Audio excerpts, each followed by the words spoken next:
You're getting by with LSR. Work is done for the day, so now we are here for you. Decompress, celebrate, and pat yourself on the back. Our radio station can be your post-work treat. This is Leeds Student Radio, filling your eardrums with what matters. Listen live on thisislsr.com. Or tell your smart speaker, play Leeds Student Radio.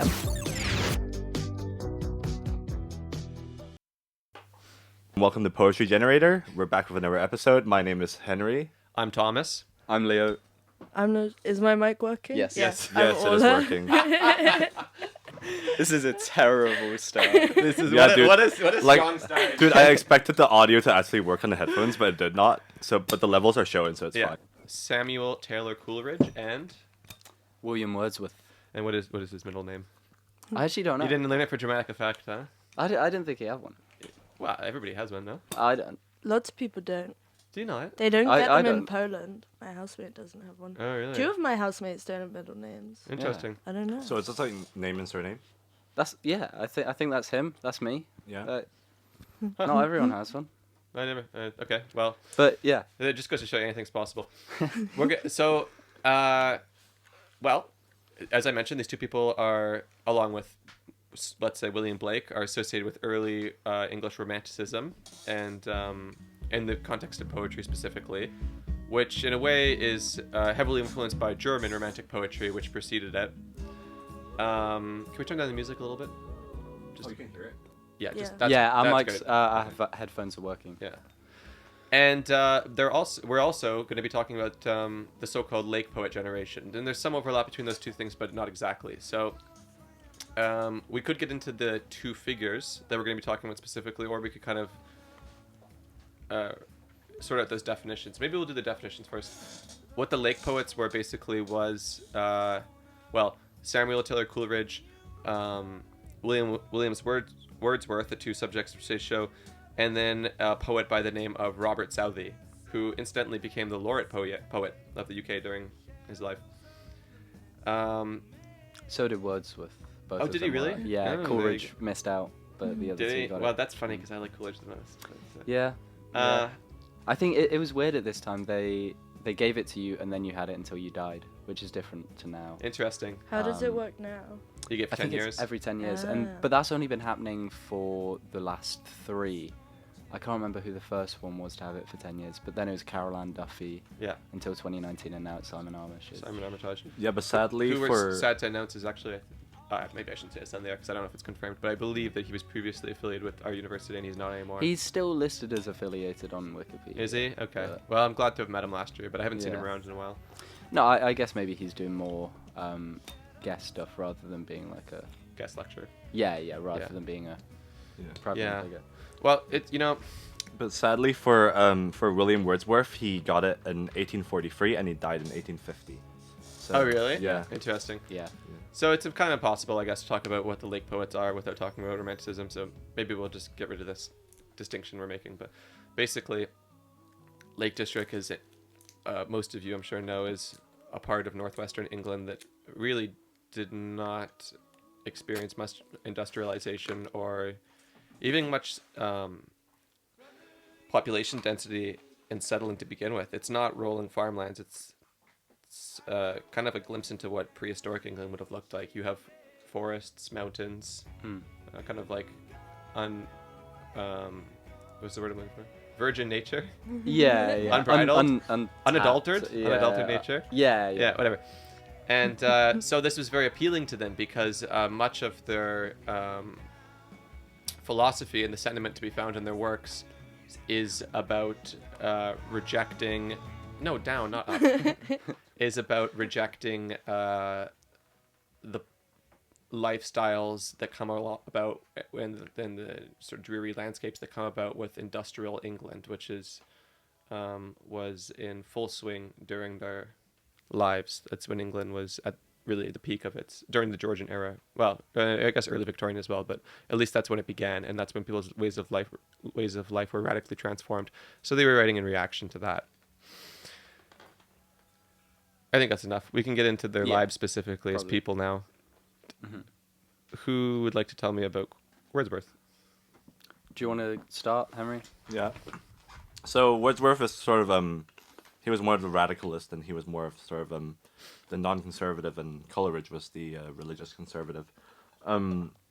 So with Wordsworth, he went to France during the revolutionary France, and he had a child there out of wedlock and stuff. So he had a kind of crazy time. It's quite interesting because he was part of the Republican movement there, so for the anti the monarchy, but the woman he gets with is a royalist, and so even in this time of like big political differences and lots of tension between people, he's able to kind of bridge that gap, I guess.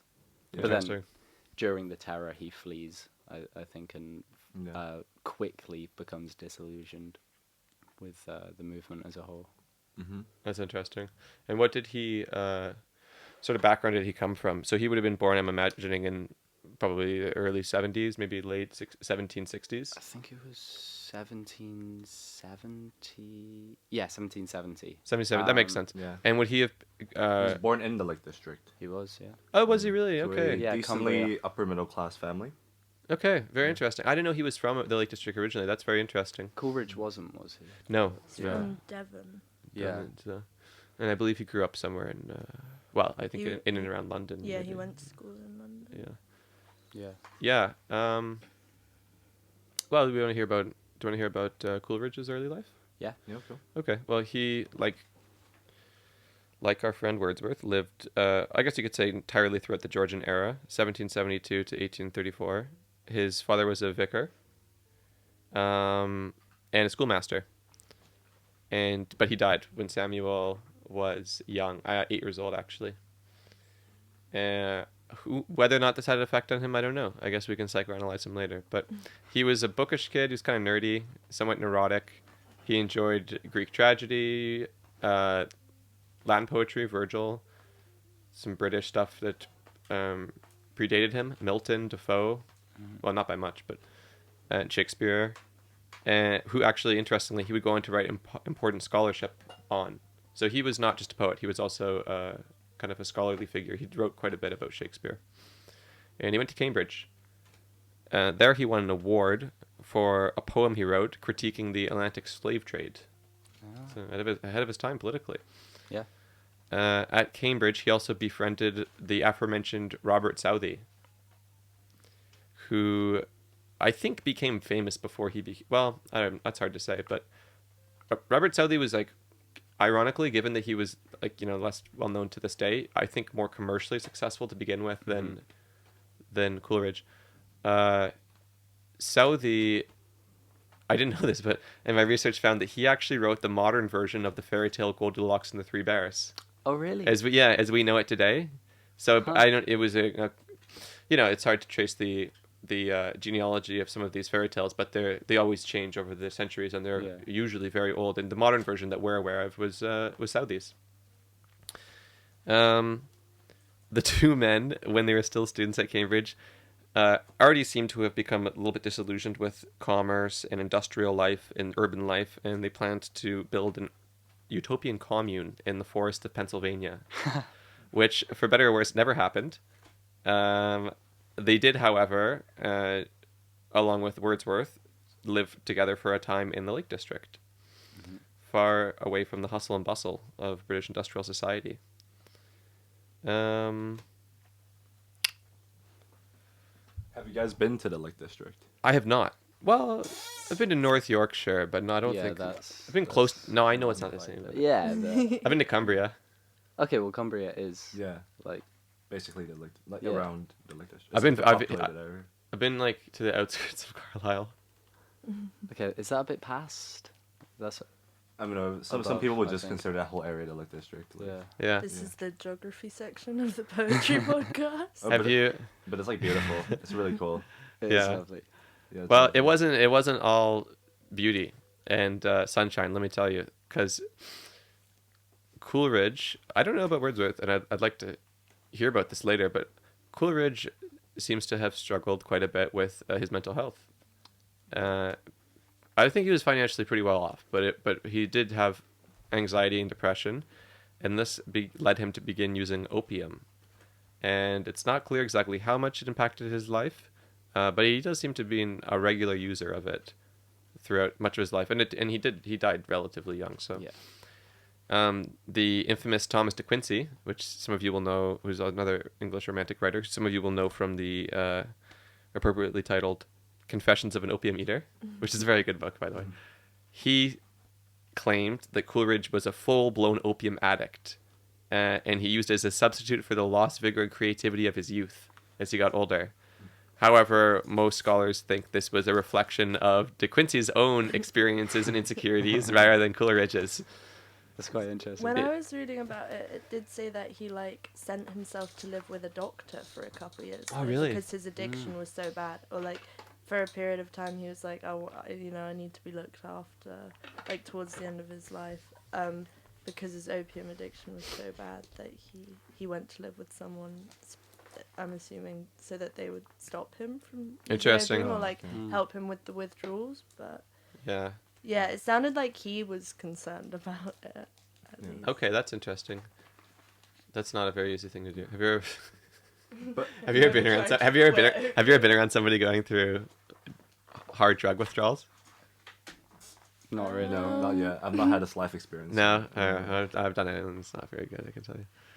But no, that's interesting. What else can you tell me? He's a philosopher. Is he really? Yeah. Oh, what kind of philosopher? I don't know. I couldn't actually find much of like, I don't know, proper philosophy, but he was influenced by German idealism, yeah, wasn't he? it's like Kant. It's like the religious aspect of German idealism, where it's like this weird it's like where Romanticism kind of becomes philosophy. It's like transcendentalism, and that's really heavily influenced by the Germans, and it's just like, oh, like heaven is on earth and miracles exist and everything, and it's like, there's just a divine force everywhere.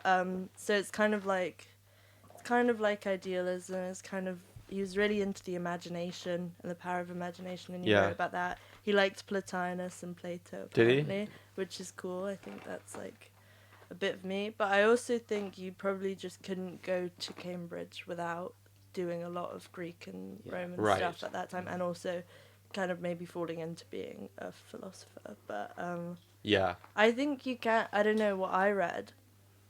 I read the Rome of the Ancient Mariner, and I was like, this is I think it's quite philosophical. I think it because of how focused it is on, like, I don't know, thinking, like the imagination and awe and like ethics and I don't know, different religious things and all the, I don't know.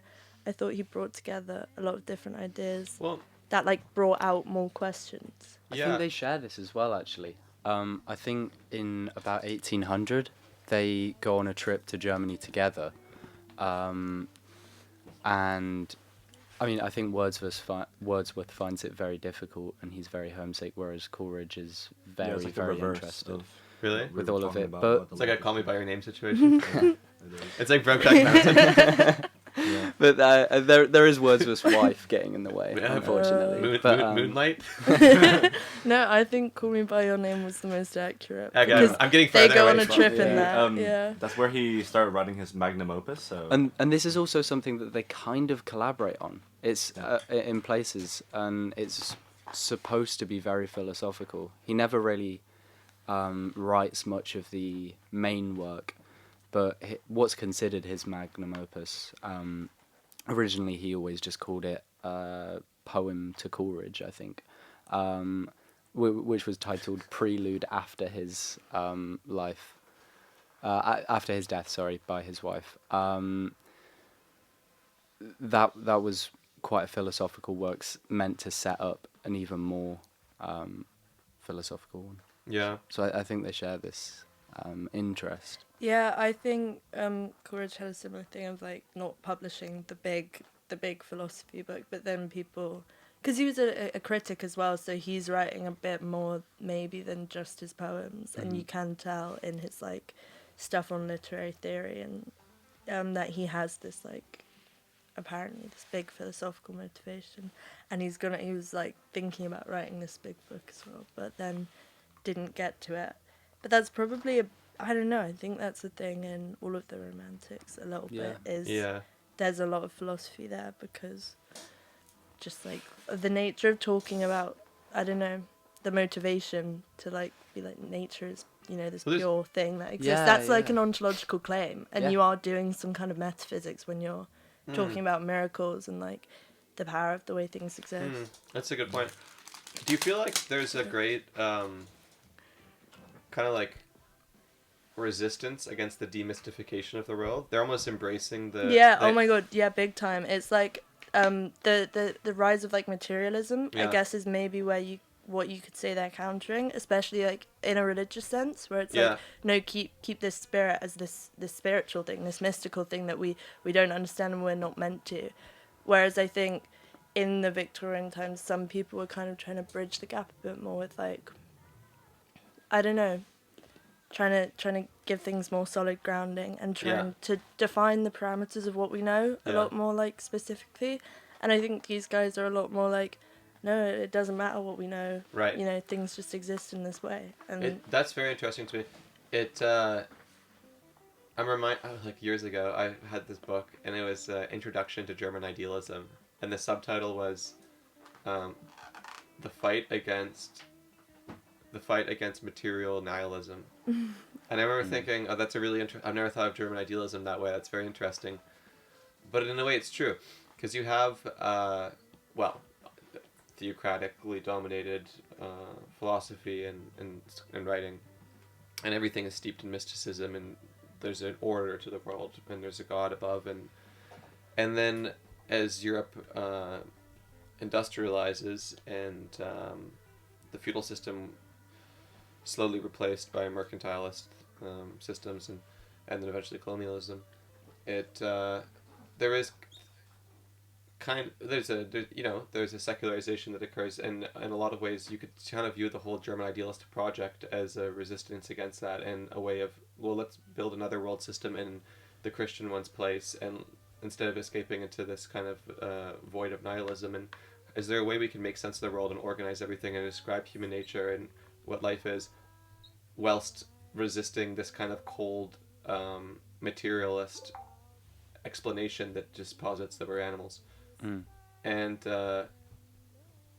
you know, Kant, Schopenhauer, and these people do it to some, Nietzsche especially, they all do it to some extent, but the poetry to me is totally an extension of that. It's how can life in the modern world still feel magical and enchanting like it did in Christian medieval Europe, or the ancient world before that. I think the ancient stuff's important, because it's also I think what they're doing in this poetry is mixing the German idealism with the older stuff to make it a lot more like, I don't know, it and also with more of the English religious view of things as well, because he was like you were saying earlier, his dad was a vicar? Yeah, he was, and I don't know, I think it's this weird kind of mixture of all these different ways of keeping things kind of spiritual but defined with the German stuff, and then like same with the Greek stuff. It's like talking about it in this very specific way where you're saying it exists and it's a thing, rather than just, I don't know, I think you see it in their poetry with the way they talk about like imagination and stuff. Yes, I think so too. I think that, well, and this is something we can get into once we reach the halfway mark, we can get into the poetry itself. But you want, sure, here. I was always under the impression that Coleridge is a little bit more of a mystic. Blake is who unfortunately we're not covering today, is the most mystic. He's like esoteric, and I love him for that. But Coleridge is a little bit more into the kind of exploring historical settings and what we might call magical settings, and Wordsworth to me feels a little bit more like phenomenological, right? That's how I would say it. Well, no, I don't know if I'd use that word. Let me say what I was gonna say is Wordsworth. I feel like is more accepting that he is in England and that it is the dawn of the modern era and that he is an industrial society, and he's not going to pretend that he's somewhere else, and he's going to talk about the beauty that's still to be found in nature and the problems with industrial life, and like a little bit less of a fantastical thinker. I think it's also very quite personal. A lot of his stuff is stories of people that have had a similar life experience. Okay. And so, for example, there was a poem I read earlier that is about a woman whose son has died. And I think one of his 5 children, Thomas, I think, dies at the age of 6. Yeah, sorry, Tom. That's all right, mate. But yeah, I think a lot of his poetry is confined more to the things he can directly understand. Okay. Whereas I guess maybe Coleridge is well, expanding. what I will Coleridge, I don't know. We read different poems. We did. Deliberately, we read different poems so that we could cover more ground. But in the ones that I read, I was like, okay, this is clearly influenced by like what's it called? 1,001 Arabian Nights, 101 Arabian Nights. Yeah, that was it. 1,000. Okay, and like Don Quixote, and like I think he read them. and like the Travels of Marco Polo. Yeah, I was like, he obviously read these old like adventure stories that take place in exotic lands, and like this is direct inspiration. Yeah, yeah. And even the more the ones where Wordsworth doesn't talk about England, he's talking about places he's been. You know, it's Switzerland, it's the Alps. Yeah. It's pretty much confined to France, Italy, Germany, Switzerland. Yeah, Coleridge didn't. I don't know if he traveled. Like he went to Germany and then he went to Malta and like I guess Sardinia. Wordsworth was pretty well travelled. He did a big tour of the Alps in 1790, right before the French Revolution breaks out. Okay. And so he covers the Alps on the French side and the Italian side. And then he visits France quite a lot afterwards. And I mean, he even has, we mentioned earlier, Henry talked about the woman, he has a child with her. And so he goes back. I think he only meets her when she's 9 for the first time. Would this be an amazing premise? So he is more. That's interesting. So he is more well traveled. He's a lot more traveled. But wouldn't this be an amazing premise? You have this aristocrat for a movie or a book. Mm-hmm. You have this aristocratic woman, and then you have this kind of like bohemian, not bohemian, but you have this poet, and he's English, and he goes to fight the revolution, and then he falls in love with her, and then they're separated. And it's literally across the channel, the political factions at first, and then it's across the channel. Oh my gosh, this would be somebody's guide. So if somebody hasn't already wrote a novel based on that fan fiction, you have to. What did he look like? Was he good looking? Most of the paintings I've seen of him are when he's old. He was like old white guy. But... Yeah. Oh, he's white, really? I didn't. I thought he was black, Henry. That's No, this one. He's got some charm. He definitely has a bit. Williams Wordsworth. This one not so much. I don't know. Yeah. Some of them aren't very flattering. I wonder what Coleridge looks like. Tom, who would, just like a detour question, but who would you have direct this movie? I don't know them. I spent my whole life reading. I don't really know much about film. But maybe somebody else can answer that. I think Coleridge is good looking. Sorry, I'm on a different thing. Different wavelength. Yeah. No, he's got good eyebrows in the paintings at least. Yeah. She's distracted now. She's blushing. She's twirling her hair. Yeah. I wish we had like video watchers as well that I could show them all these pictures. Yeah. Radio's like a limited format. Like a Joe Rogan thing? Yeah. It's just a podcast at that point. Oh, I just so badly don't want to be a podcaster. Yeah, I know. It feels like you're headed down that path. Yeah. Yeah, I like inevitably. I make a point of being like, oh, it's a radio show about poetry. Yeah. It's not a podcast. Oh wait. We're live. So yeah. Obviously we're live. Well, no, he means as in we're not a podcast because we're live. He wasn't just saying we're live. I'm sorry. I'm being snappy with you, Henry. I'm sorry. I have a radio star badge on today. Oh, do you? Because we're at the radio. Very cool. Anyway, back to it. Do we want to talk about the poems? We should. There were 27-minute mark, so who wants to start? Please. Okay. This is a great poem. It's called "The World Is Too Much for Us," and I think it pretty much totally encapsulates what he is about. Okay. Which one's this? by What? Wordsworth. Wordsworth, yeah. Who's that? Who's that, dude? Just checking. I don't know. Who's Wordsworth? Are you reading it? Yeah, cool. All right.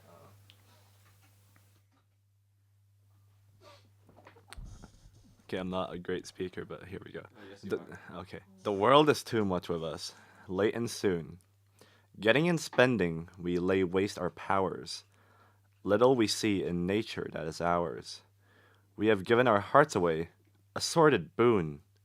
The sea that bears her bosom to the moon, the winds that will be howling at all hours, and are upgathered now like sleeping flowers. For this, for everyone, we are out of tune. It moves us not. Great God! I'd rather be a pagan suckled in a creed outworn, so might I, standing on this pleasant lea, have glimpses that would make me less forlorn. Have sight of Proteus rising from the sea, or hear old Triton blow his wreathed horn. I remember that one. It's very, very nice. I do like the. Well, they only appear towards the end, as far as I can tell, but the mythological references. Mhm. Yeah. That's something that was made extensive use of in modernism, which comes after this. Yeah. But I think again, Orla made the point earlier of these people. They all went to. I think they all went to Cambridge, didn't they? Did they? You know, they couldn't have escaped learning about lots of. Also, ancient just the mythologies. time. I think Yeah. like There's it just is an the interest. if you're reading any kind of book at the time, you're gonna read.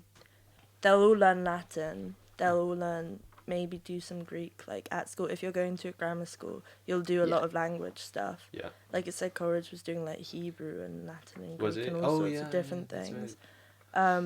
And by by nature of that, you learn mythology. Like when they teach you Latin, they teach you about the Aeneid, or like for me, as like a way to learn it. Like you're translating old texts, so you are kind of. Yeah. And then I guess it forms this link between academia in general, or writing in general, and language and stuff, with mythology and like big stories, which is pretty cool. It's a cool way to learn, and I think you can see the impact of it in this like class of writers a lot. Absolutely. If there's any professors listening, then they can correct me if I'm wrong. But I think that when you were taught Latin, the introductory texts themselves were actually just excerpts from Virgil Yeah. and stuff, which is what a way to learn. you know? Yeah, no, it's cool.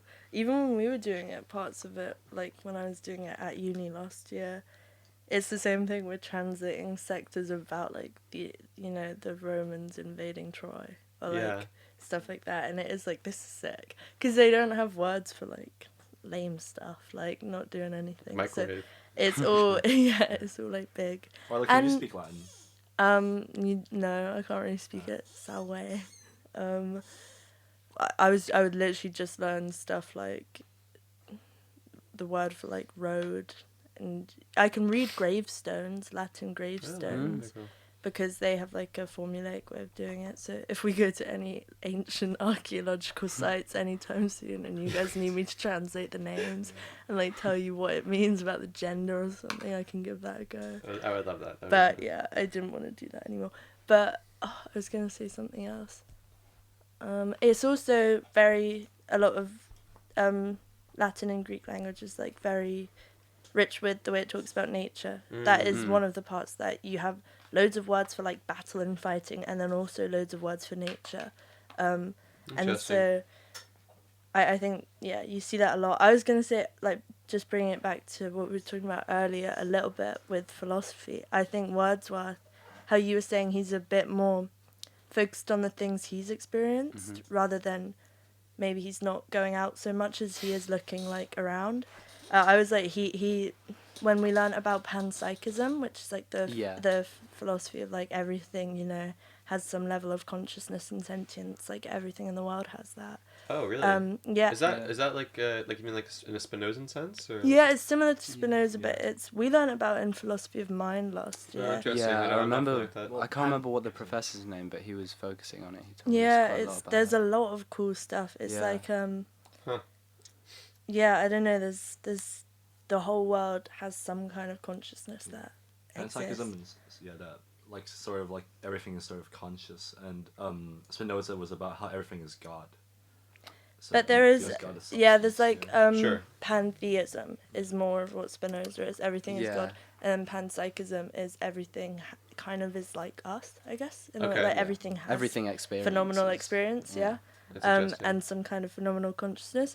But one of the big examples they give when you learn about panpsychism is romantic poetry and Wordsworth. Like, I remember when I first learned about it at A-level, they literally used like a Wordsworth excerpt. And Oh, were like, interesting. oh, like the way he talks about nature here is like, he's kind of suggesting that it's this living, like it has a soul. The landscape is this thing that is like got a spirit of its own and like, I don't know, rigorous in a way where it's like the Yeah. still and the peacefulness of the nature is got some kind of like force to it, Yeah, which is pretty that's cool. interesting. His longer poems are kind of about the mind of the poet as well, and I think lean into a lot of these ideas of everything having some sort of like, I don't know, reason for existence along with experience of itself, and so he doesn't really necessarily belong to any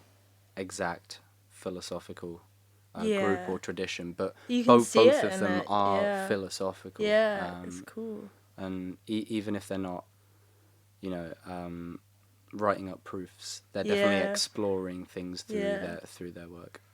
That's interesting.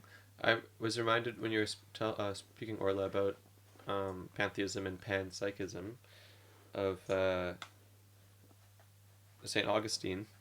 Of course. I would, Yeah. you know, I like St. Augustine.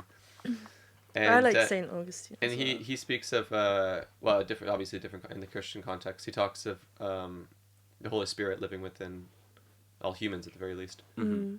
And I can't help but feel that there's a bit of a lineage that dates all the way back to Christianity with that too. And I wonder, with their ethics, do you think Coleridge and Wordsworth were Christian? Wordsworth definitely was for his whole life. I think Coleridge has like a crisis of faith at some point. I don't know when he does have a crisis of faith. When I Rome of the Ancient Mariner is like very Christian. Yeah. There's a lot of it's like one of the big things he has to overcome is not being able to pray, and he overcomes like his troubles through accepting the God kind of in the way, or like being like, oh, I shouldn't have shot that albatross because it was Jesus or something. It was like it had all these different religious symbolisms. I don't know about his faith crisis though. Compared to... Yeah, If I he mean, did. it said something about it because, I mean, here on the Wikipedia page it says, unlike Coleridge, Wordsworth never rebelled against his religious upbringing. It doesn't really say anything about it, but there's a quote from Wordsworth where he says he'd be willing to shed his blood for the Church of England. So I don't know how much he actually writes about God. It seems like he's less focused on God in his writing, perhaps. Interesting. There's definitely a lot of references. But It says Coleridge struggled with his intellectual doubt and a desire for faith. So like Okay. really wanting to believe, but maybe, being in this like age of rationalism and enlightenment Sure. and being it says he transitioned from a rationalist Unitarian to a more robust mystical Anglican Trinitarianism. Okay. Wow. Yeah, that makes sense. I guess the poetry made him maybe a bit more mystical and a bit more spiritual, and then his faith kind of softened as a result of that. Yeah. Rather than well, I yeah, guess because Unitarianism that's like Calvinism. Mhm. That's like Yeah. like proper quite hardcore stuff. Well, a Unitarian Church is there was a breaking off of Anglicanism in Scotland. It was Presbyterianism, and then you had the Anglicans in England, and then when some people wanted to fuse the two together again, they united them into the Unitarian Church. Oh. Yeah. Okay. No, it's interesting. It says he does have like a late life theological shift. yeah. Where he kind of moves away from a strict interpretation of like the Bible and stuff, and more to inward interpretation. Okay. Quite like that. I think. Yeah, I think. And I guess it makes sense with the panpsychism. If everything is, if you feel everything in a spiritual way, there's less of a need for an all-powerful God that everything stems from. Yeah, it's more of a like Everything maybe has a belief its own in benevolence power. and like, yeah, it's cool. I like the way. Interesting. Should we read the next poem? We should. So we've done one by Wordsworth, and here's one by Coleridge. Actually, I kind of foreshadowed this when I was talking about him being inspired by the travels of Marco Polo. In addition to other exotic travel books that he could get his hands on that were available at the time. So the story with this one is that he was reading, I don't know if he was reading the Travels of Marco Polo, but he was reading a book about Chinese history and the travels of somebody. Probably, it might have been Polo.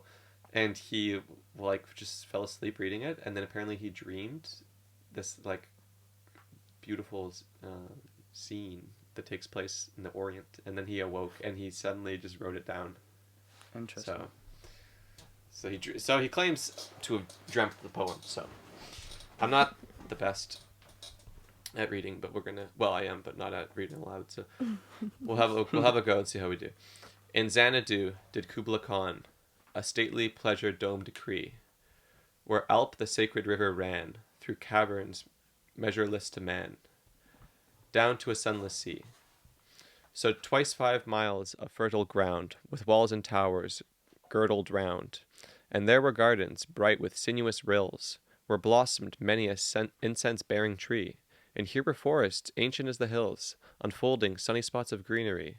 But oh, that romantic deep chasm which sladed down the green hill athwart a sea-darn cover, a savage place, as holy and enchanted as ever beneath a waning moon was haunted by woman wailing for her demon lover. Ooh. And from this chasm, with ceaseless turmoil seething, as if this earth in fast thick pants were breathing, a mighty fountain momentarily was forced, amid whose shift half intermediate burst, huge fragments vaulted like rebounding hail, or chaffy grain beneath a thresher's flail.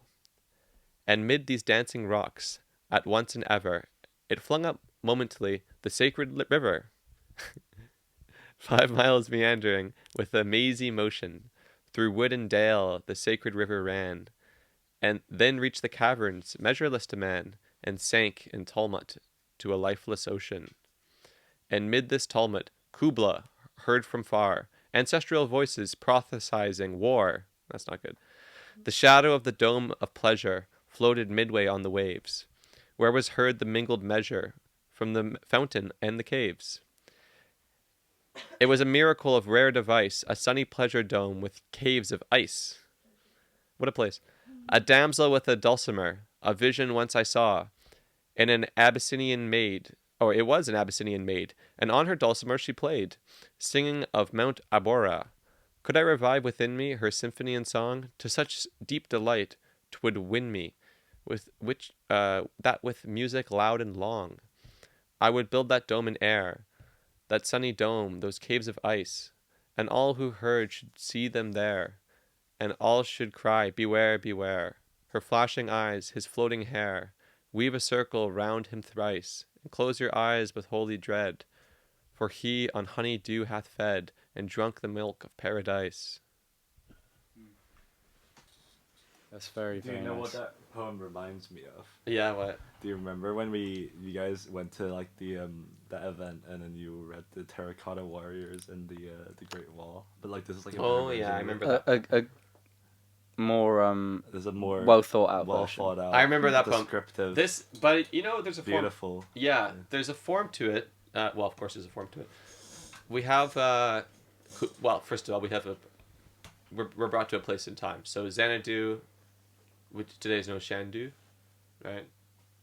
So it's an ancient city in Manchuria. I have no idea. You have no idea. Oh, yeah, well, and so, obviously, Kublai Khan was the son of Genghis Khan. So there's the Mongolian Empire, and then after he died, it fractured. But there's still this very large empire run by Kublai Khan, who's a king of sorts.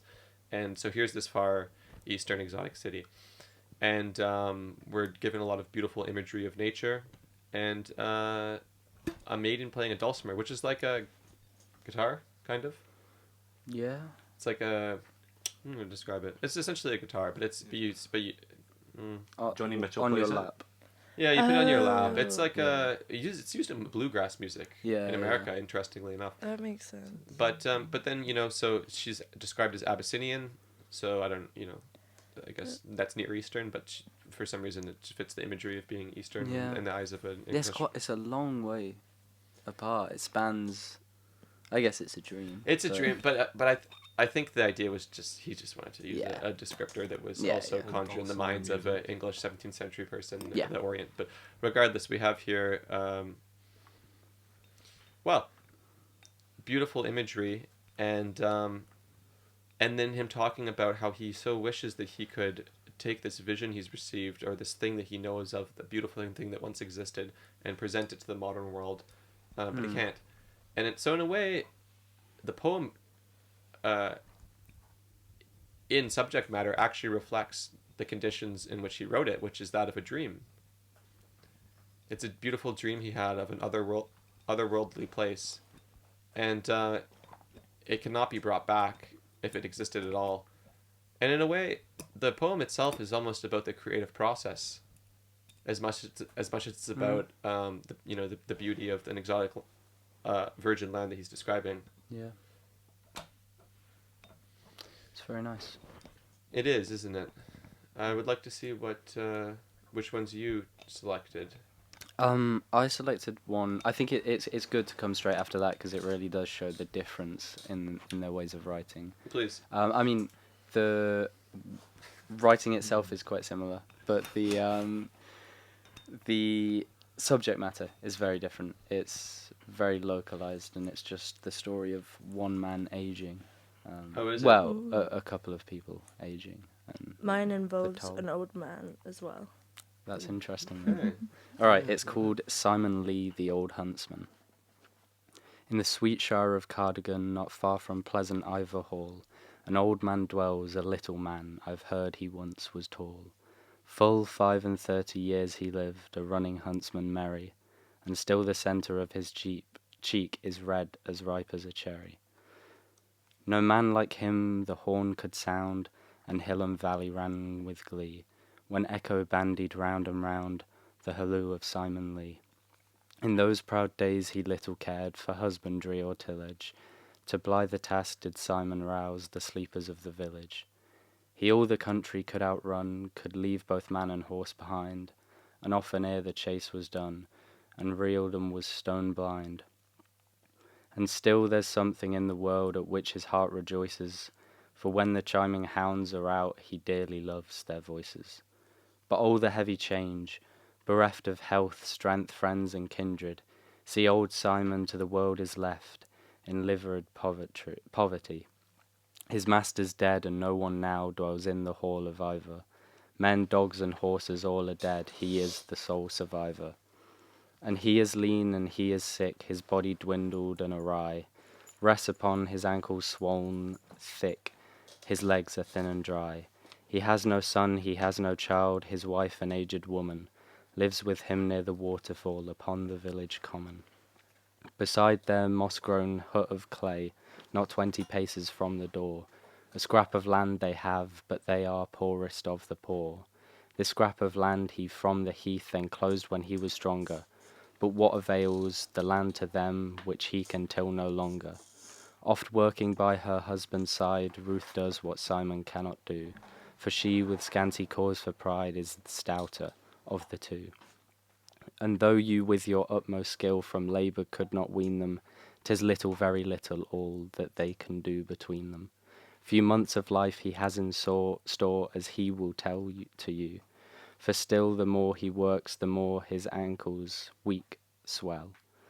My gentle reader, I perceive how patiently you've waited, and now I fear that you expect some tale will be related. O reader, had you in your mind such stores as silent thought can bring, O gentle reader, you would find a tale in everything. What more I have to say is short, and you must kindly take it. It is no tale, but you, should you think, perhaps a tale you'll make it. One summer day I chanced to see this old man doing all he could to unearth the root of an old tree, a stump of rotten wood. The mattock tottered in his hand, so vain was his endeavour, that at the root of the old tree he might have worked forever. You're overtasked, good Simon Lee, give to me your tool, I said to him, and at the word right gladly he received my proffered aid. I struck, and with a single blow the tangled root I severed, at which the poor old man so long and vainly had endeavoured. The tears into his eyes were brought, and thanks and praises seemed to run so fast out of his heart I thought they would never have done. I've heard of hearts unkind, kind deeds with coldness still returning. Alas, the gratitude of men has oftener left me mourning. Wow. I like that one. I thought that was cool. Yeah, it's quite long, and a lot of his are. I mean, the biggest one that he's known for, the Prelude, I think, is about 7,800 lines in like 14 books. Wow. He likes to be a little bit indulgent. But he has got some very nice short ones as well. What do you make of it? Of the poem I've just read. I really like it. I think it's quite a universal theme, and it's not quite as nature-based as a lot of the Romantic poetry. I mean, the story is a man trying to cut a tree down, trying to work the land, but being unable to. Which I guess isn't really industrial, but it still, it doesn't feel like it's... It's a pastoral setting. Yeah, but it's not trying to present like a sublime nature. Yeah. It's just showing that time kind of can't be stopped, and that the saddest thing about it is this man's gratitude. You know, he's no longer able to, and in this weakened state, he's overly thankful to the person who ends up doing the task he couldn't do, and that's what makes the narrator sad for him on his behalf. Yeah, I really enjoyed the hinting that this man has adventures and stories to tell, but this isn't the place and time for it. Yeah. It's interesting that would even be included. Yeah, it feels like a compassionate portrait of this man, but at the same time it doesn't really give you much about him. He's at the mercy of, well, the passing of time. Yeah, and so is his wife, you know. It says his wife is stronger at one point, but still neither of them are able to do much even with their combined strength. You know, they've both been reduced. What I love about both Coleridge and Wordsworth is that you might expect to find in their works indictments against industrial life, but you don't. You get celebrations of pastoral life and celebrations of the beauty of everyday things. It's far more positive than it is critical. Yeah. It's like seeing the beauty in everything. Literally, I don't know, there's a big bit in the poem I read in The Rome of the Ancient Mariner where like he has a big perspective shift in the fourth section where he's like the mariner is on this boat. He's can't die because he's been kind of cursed not to die. All his crewmates are dead, and he's seeing these like horrible slimy sea snakes. But then he's like, "Wow, this is actually really beautiful. Wow. Like actually, nature's lovely." Can you read it for us, Orla? Is it a bit long to do all of it? It's really long. It's like half an hour to read. But I can read that bit I was just talking about. Please. I'll read a little bit. Alone, alone, all alone, alone on a wide, wide sea. And never a saint took pity on my soul in agony. The many men so beautiful, and they all dead did lie, and 1,000,000 slimy things lived on, and so did I. I looked upon the rotting sea, and drew my eyes away. I looked upon the rotting deck, and there the dead men lay. I looked to heaven, and tried to pray, but whatever a prayer had gushed, a wicked whisper came, and made my heart as dry as dust. I closed my lids, and kept them closed, and the balls like pulses beat, for the sky and the sea and the sky lay dead like a load on my weary eye, and the dead were at my feet. The cold sweat melted from their limbs, nor rot nor reek did they. The look with which they looked on me had never passed away. An orphan's curse would drag to hell a spirit from on high, but oh, more horrible than that is the curse in a dead man's eye. 7 days, 7 nights I saw that curse, and yet I could not die. Okay, I'll stop there because it does go on and on. Yeah, I'm gonna have to But read that's this entire. yeah, it's actually so sick. I was having I would recommend letting Gandalf read it to you. Go on Google that would and be even better. get Sir Ian McKellen to do it, because it was like, and it had it written as well, Oh, so I could wonderful. read it while he was saying it. But he was because there's weird spellings, like even the rhyme is spelled, Yeah. and apparently that spelling of rhyme can also mean something else. It can mean something to do with frost on a ship, so it's like kind of clever. Oh, a bit of a homonym there. Yeah, and then it's just like written in quite a cool way. A lot of quaff, a lot of like old ancient language. It's it's the kind of poetry that makes you want to stop writing. Yeah, Because it's that it's so good. cool, but it's so visual as well. It's like it's like tactile. yeah, and is. it feels like this is I don't know every bit of it, because it starts with. It's one of those story within a story things too. So it starts with the ancient mariner like stops this guy who's on his way to a wedding, and he's like, "Oh no, I have to tell you this. I have to tell you the story about That's so ancient Greek. when I know, yeah, it's like so some man." And then the whole time there are little interceptions of the wedding guest being like, "Oh, I'm scared, ancient mariner," and the mariner's like, "No, it's okay. Look, I'm still alive." But it's like very, this could be a great movie, but it wouldn't be a movie. It would be like a weird, I don't know. I feel like it could be a silent film, and where you just like watch it, because you don't. I don't know. That's interesting. But it was really fun to read, and it was like a good story, and then it has it's written really well as well. I know. I'm so glad we did Coleridge and Wordsworth, because I never would have read this. The poets that we've so far read in the show, I always had this feeling of like, oh, this is good, but I could do it if I really wanted to. Yeah. Not to sound like narcissistic, but then this, I was like, oh, this is next level. Like this is like a professional at work. Yeah. Like this is incredible. It's proof of the sublimity of nature. I think so. I mean, we didn't ask this time, but about like when we came across them, when were people's introductions to these people? I thought of something I want to say first. Okay. It's works like this that justify the existence of language. Yes. Oh. Yeah. I had never heard of Coleridge. I'd heard of Wordsworth, and I've read some Wordsworth because we did a little bit of it at school, I think, and I like had a book that I read some of, but I never would have read this. I'd heard of it, but. Yeah, no, this was my first time reading anything he'd written, and I really enjoyed it. So very nice.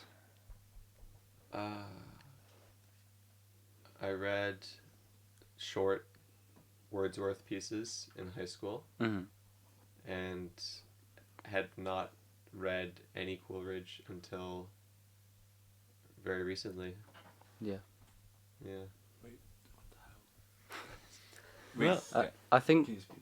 Yeah, can you still hear me on the mic? Is there a problem with the... No, I think it's fine. So I had experience with Keats and Blake. Those are the two English romantic poets I knew. But I never spent time with Coleridge, which I see now as a huge mistake. Mm-hmm. How about you, Henry? Wordsworth, definitely. Especially, like, everyone knows daffodils and stuff. Yeah. But Coleridge, no. I've not even heard of this guy until you brought him up, honestly. Really? Interesting. Yeah, I've never heard of him. I actually knew them both before I knew many other poets. I knew nothing about them, but this book I've got here, The Golden Treasury of English Verse, was the first poetry book I ever bought. It's a really nice book. It's an absolutely fantastic book. It's got like gold leaf pages. They literally like shimmer in the light. And I never read them extensively, but it's the great poets of I think the 16th century to about the end of the 18th, midway through the 19th maybe. Elizabethan infusion. Yeah. And I just skimmed the poetry in this, and so I came across some of their poems kind of in isolation. But, fantastic. Yeah. So we are 3 minutes off. Okay, well, in those 3 minutes, I think we should say, why should people read this? Why is it relevant today? Or do you see this in other works today? I think you see a lot of their influence throughout other poetry. And I just think that this is kind of the basis for a lot of English poetic phrasing. I think this is really where, obviously, you can talk about Shakespeare inventing a lot of the language and things like Milton. sonnets, but Milton. Well, actually, it's quite interesting. The work that they were trying to do together, Coleridge and Wordsworth, was supposed to surpass Milton's Paradise Lost. That was the goal they had. Okay, that's very lofty. Very lofty, but they never ended up writing much of it. Let's write something better than Paradise Lost. And then hardly ever. Yeah, start. you can just say that, you know. One thing that I forgot to say earlier when you mentioned, Orla, about Coleridge kind of losing a bit of his creativity with all of the opium. Well, That's De Quincey's claim. Okay. That's true. Possibly then. But Wordsworth had a similar thing in around 1810. He stopped writing much. He didn't produce much at all after that. And the reason wasn't anything drug related. It wasn't any hardship in his life. It was actually that his life got too easy.